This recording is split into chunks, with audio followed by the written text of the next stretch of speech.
Tafsir Al-Misbah. Surah Al-Baqarah, ayat 201. Di antara mereka, ada yang berdoa, Tuhan kami, anugerahilah kami hasanah di dunia dan hasanah di akhirat, dan peliharalah kami dari siksa neraka.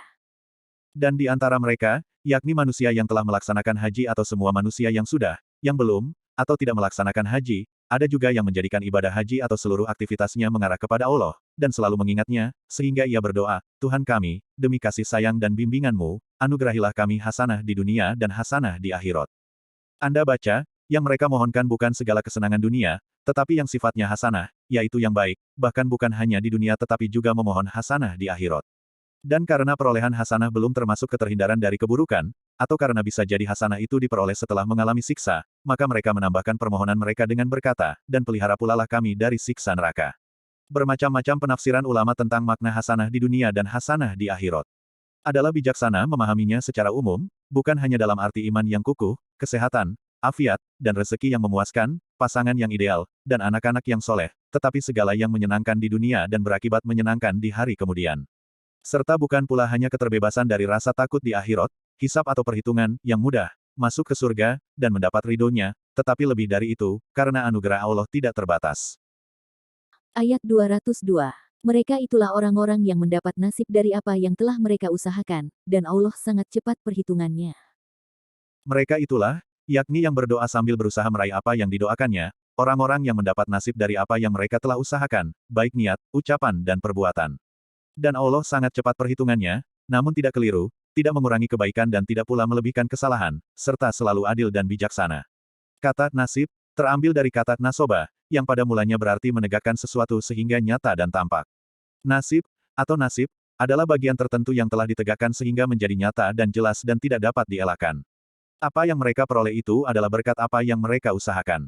Jika Anda memilih pendapat yang menyatakan bahwa, yang dimaksud dengan mereka adalah orang-orang yang telah melaksanakan ibadah haji, maka apa yang telah mereka usahakan adalah amal-amal baik yang mereka kerjakan selama musim haji, yang telah dirinci pada ayat-ayat yang lalu, dimulai dengan menyempurnakan haji, tidak melakukan rofats, fusuk dan jidal, wukuf di Arafah, dan banyak berzikir, walau ibadah haji telah rampung.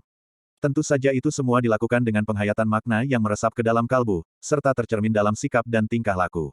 Itulah haji yang mabrur, haji yang doa pelakunya diterima Allah. Makna ayat ini bertemu dengan hadis populer yang menyatakan, haji yang mabrur tidak ada ganjarannya kecuali surga. Jika Anda memilih pendapat yang menyatakan bahwa, yang dimaksud dengan mereka adalah siapapun, maka yang dimaksud, apa yang telah mereka usahakan, adalah usaha-usaha baik yang mereka lakukan dalam rangka meraih apa yang mereka mohonkan itu, yakni memperoleh itu bukan sekadar ketulusan berdoa dengan lidah, tetapi juga disertai dengan kesungguhan bekerja serta kesucian akidah. Doa memang harus disertai dengan usaha. Pertolongan Allah baru datang setelah usaha maksimal diupayakan. Ikatlah terlebih dahulu untamu, baru berserah diri kepada Allah. Doa yang diajarkan ini adalah doa yang paling banyak dibaca oleh Rasulullah Shallallahu Alaihi Wasallam, baik ketika berhaji maupun tidak. Segala macam kebajikan ditampung oleh redaksi doa itu.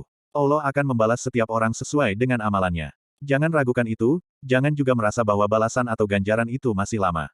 Tidak, Allah Maha cepat perhitungannya. Bagi makhluk, kecepatan adalah penggunaan waktu lebih singkat dari waktu yang semestinya, atau diduga sebelumnya. Betapa tidak cepat perhitungan Allah, sedang Dia tidak memerlukan waktu untuk menyelesaikan sesuatu. Sesungguhnya, perintahnya apabila Dia menghendaki sesuatu hanyalah berkata kepadanya, jadilah. Maka jadilah ia. Quran Surah Yasin, ayat 82. Allah tidak perlu menanti selesainya satu pekerjaan untuk mengerjakan pekerjaan yang lain, karena Dia tidak terhalangi oleh apapun.